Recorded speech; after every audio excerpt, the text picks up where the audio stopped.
अर्पिता दीदी आपका म्यूट है।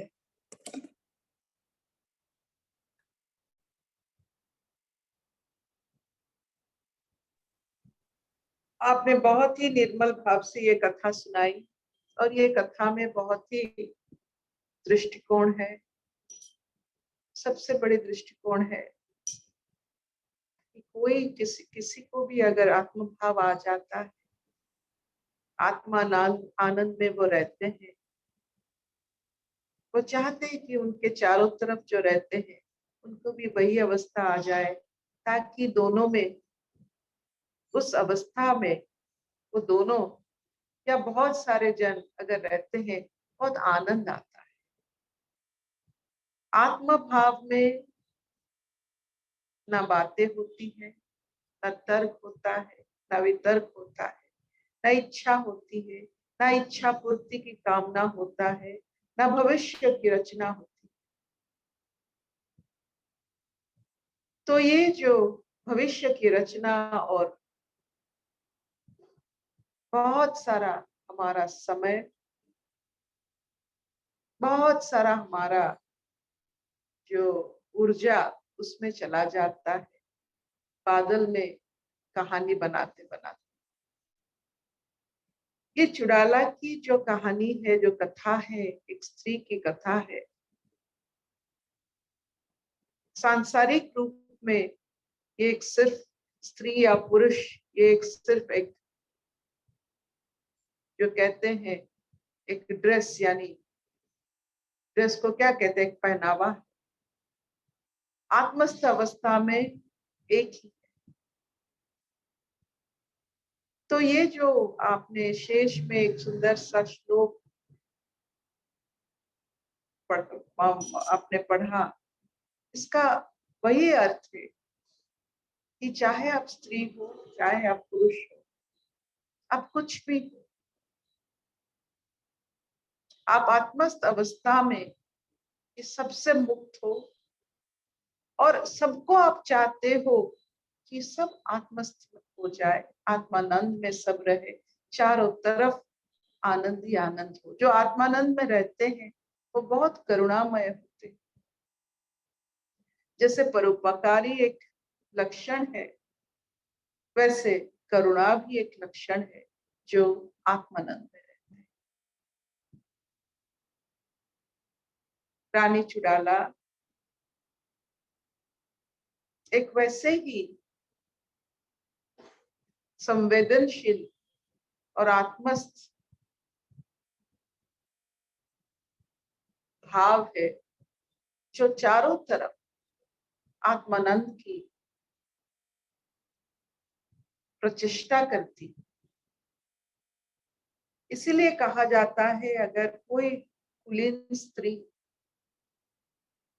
ठान ले कि चारों तरफ उनकी आनंदमय हो, तो वो कर सकती है। ये स्त्रियों में ज्यादातर आपने देखा कि स्त्रियों में एक कला होती है, विदुषिता। वो आगे देख सकते हैं, बहुत आगे उनका नजर होता है। इसीलिए वो धर्म, अर्थ, काम, मोक्ष की मालिक होते हैं। हर कुलीन स्त्री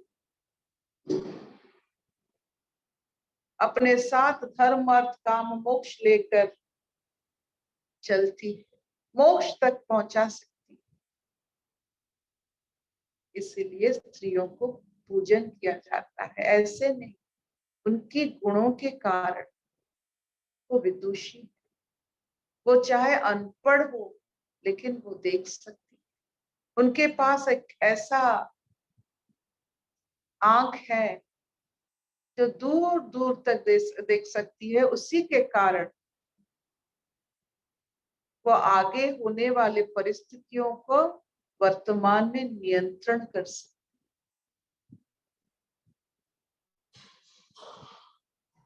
इसीलिए वो धर्म, अर्थ, काम, मोक्ष की मार्ग भी है। Will this do? कितना चलेगा कपिनानी? यस दीदी।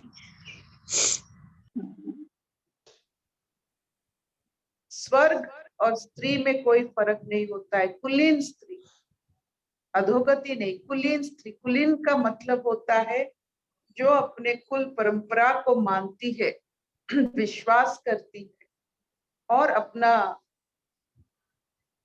जो कर्तव्य है स्वर्ग बनाने का बखूबी निभाती।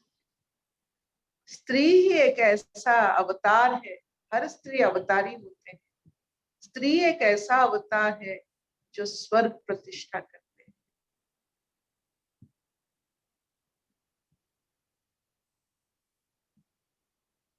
अशतो मांग सद्गमय तमसो मांग ज्योतिर्गमय मृत्युर्मांग अमृतंगमय सर्वे सुखिनः सन्तु सर्वे सन्तु निरामया सर्वे भद्राणि पश्यन्तु मा कश्चित् दुःख भाग् भवेत्। ओम शांति शांति शांति।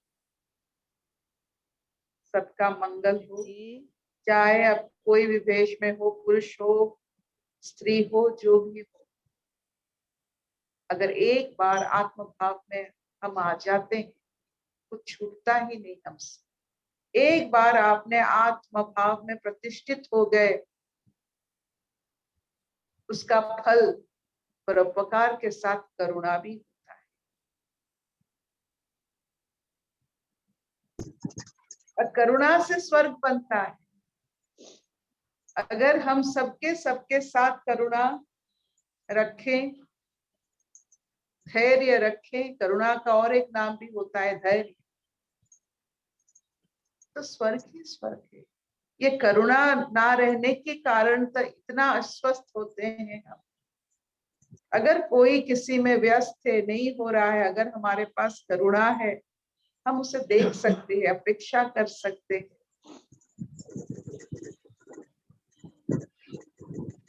ये नहीं कि छोड़ के आ जाना है, छोड़ना है, सबके साथ रहना है करुणा।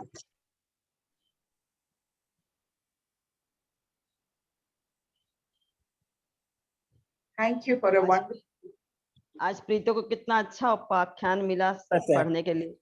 हाँ ठीक है, बहुत सुंदर आपने पढ़े, आपका भी बहुत निर्मल भाव है, एकदम पूरे शब्द स्पष्ट हैं, एक एक शब्द कमल की तरह खिलते हैं आपके उच्चारण से। यूं ही पढ़ते रहिए, कथा सुनाते रहिए। आप सबका मंगल हो। बहुत धन्यवाद, बहुत धन्यवाद। Thank you. थैंक यू दीदी। थैंक यू दीदी। Thank you Preeti. Thank you ji.